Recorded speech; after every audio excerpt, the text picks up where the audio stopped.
Hello বন্ধুরা, good morning. আবারও একটি নতুন ভিডিওতে তোমাদের সবাইকে স্বাগত। আশা করছি সবাই ভালো আছো আর আমিও খুব ভালো আছি। প্রতিদিনের মতো আজকের ভিডিওটাও এক কাপ চা হাতে নিয়ে শুরু করলাম। আর চা খেতে খেতে কথা বলতে কিন্তু খুবই ভালো লাগে। আর সেই চাটা যদি কেউ বানিয়ে খাওয়ায় তাহলে তো আর মন্দ হয় না, কিন্তু সেটা তো আর আমাদের কপালে জোটে না, বিশেষ করে হাউসওয়াইফদের।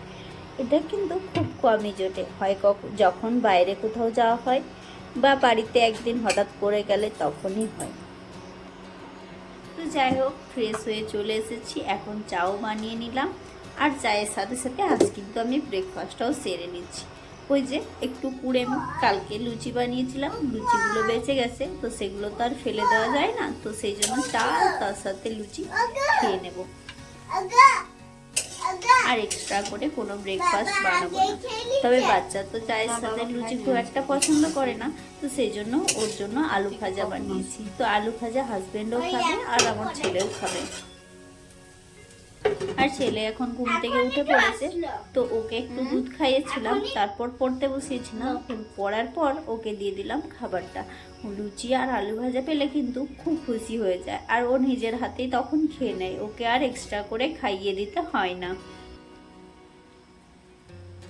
প্রতিটি বাচ্চার ক্ষেত্রে দেখবে, যদি পছন্দের খাবার হয় তাহলে কিন্তু ওরা নিজে নিজেই খেতে বেশি পছন্দ করে। লুচি বেশি পছন্দ করে বলে প্রতিদিন তো আর লুচি হয় না, কিন্তু সপ্তাহে একদিন লুচি রাখার চেষ্টা করি ব্রেকফাস্টে। তারপর কিন্তু খাওয়া দাওয়া সেরে এখন লেগে পড়লাম কাজে। আজ কিন্তু এখনো বিছানা গোটাইনি, অনেক লেট হয়ে গেছে, 10:30 মতো বাজে। এখন যেহেতু হাজবেন্ড আসলো, তো এসে বসে আছে, তাই এখন গোটাতেও পারবো না, তাই বাকি কাজগুলো এখন সেরে নিচ্ছি। এই যে বেডশিটটা কালকে ধুয়েছিলাম, তো বেডশিটটাই শুধুমাত্র শুকিয়েছে, আর জামা কাপড় কোনো কিছু কিন্তু শুকায়নি, তো সেটাই এখন গুছিয়ে নিলাম। আর বর্ষার দিনে এরকম একটা পাতলা বেডশিট আমার কিন্তু খুবই কাজে লাগছে, কারণ ওই যে 4 দিন 5 দিন পর পর যখনই ধুয়ে ফেলি, আর বৃষ্টি পড়লেও বা রোদ না দিলেও খুব তাড়াতাড়ি কিন্তু শুকিয়ে যাচ্ছে। আর এখন কিন্তু এই জন্যই এই পুরোনো বেডশিট দিয়ে কাজ চালাচ্ছি। তো এইরকমই কিন্তু বুদ্ধি করে কাজে লাগাই সব কিছু।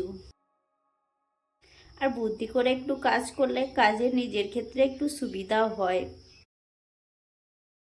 আর দেখবে যেদিন মন ভালো থাকে না, সেদিন কিন্তু সব কাজ তাড়াতাড়ি হয়ে যায়, আর মনে হয় যেন কত কি কাজ করে ফেললাম আজ।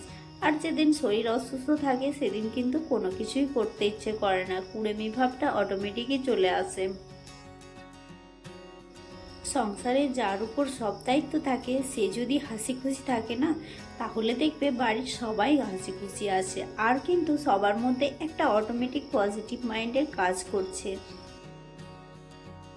আর তুমি যদি দিনের শুরুটা এরকমভাবে পজিটিভ মাইন্ড নিয়ে করতে পারো না, তাহলে দেখবে সবাই খুশি আর সবাই সুস্থ, আর তার সাথে সাথে তুমি তো সুস্থ থাকবেই।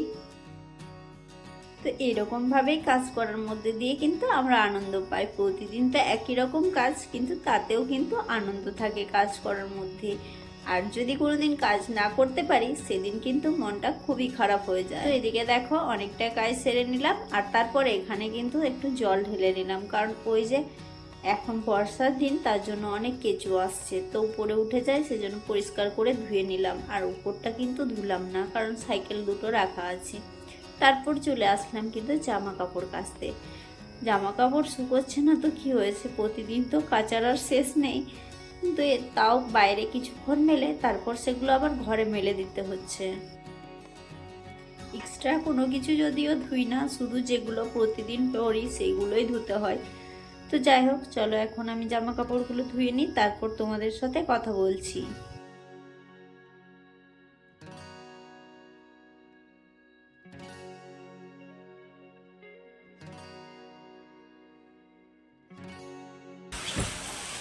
আর জামা কাপড় মেলে চলে আসলাম এখন ঘরে।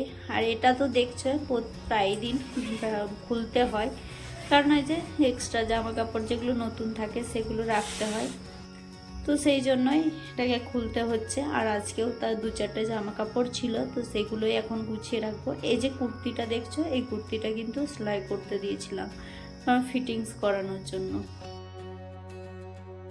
এটা সেই অনলাইন থেকে নিয়েছিলাম যে কুর্তিটা, সেটা তো এটা কিন্তু কাপড়টা ভালোই, পরেও আরাম।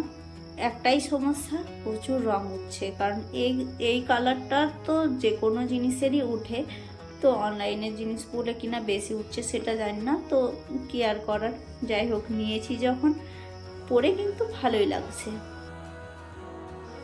এখন চলে আসলাম বিছানাটা গোছাতে। তো হাজবেন্ড গেল এখন চিকেন আনতে, আজকে যেহেতু একটু একটু বৃষ্টি হচ্ছে, তো বললো খিচুড়ি আর চিকেন কষা খাবে, তো সেই জন্য তো এই সময় পেলাম বিছানাটা গোছানোর। আর এতক্ষণ মনে হচ্ছিল আমি সারাদিনে কত কাজ বাকি রেখেছি, কিছুই করিনি।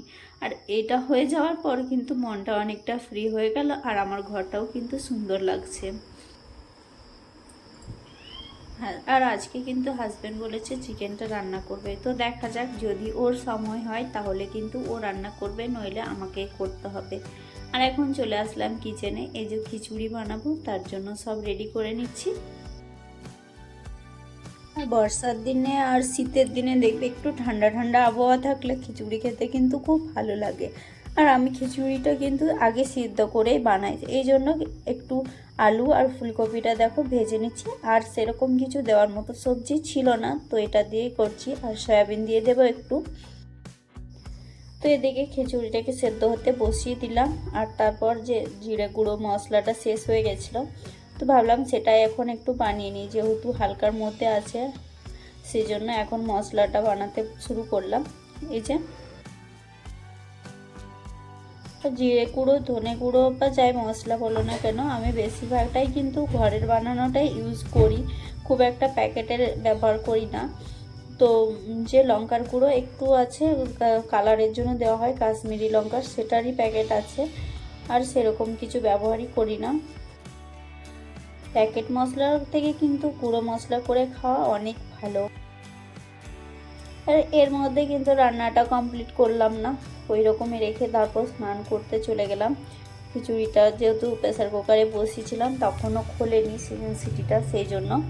আর এখন এই যে স্নান করে এসে একটু চুল আঁচড়ে নিচ্ছি আর সিঁদুরটাও পরে নেব, তো তারপর যাব আবার রান্নাঘরে রান্না বান্না করতে। আর হাজব্যান্ড কিন্তু এখনও আসেনি, তো রান্নাটা আমাকেই করতে হবে, অনেকটাই লেট হয়ে গেল ওর জন্য অপেক্ষা করতে করতে। তো কি আর করার, চলো গিয়ে রান্নাটা শুরু করি। চিকেন কষাটাতে একটু আলু দেবো, তো এর জন্য দুটো আলু কেটে ভেজে নিলাম আগে, তারপর মশলাটা কষতে শুরু করেছি। আর এর মধ্যে দেখলাম ও এসে গেছে, তো ওকে বললাম তুমি এরপর থেকে করো। তো এই দেখো ও রান্না করছে এখন চিকেনটা, আর খিচুড়িটা কিন্তু আমার ওইদিকে করা হয়ে গেছে, দেখতেই পাচ্ছ পাশে রাখা আছে কড়াইয়ের মধ্যে। তো চলো আজকে ও যেহেতু রান্না করছে করুক, আজকের মতো টাটা বাই বাই, সবাইকে ভালো থেকো, সুস্থ থেকো।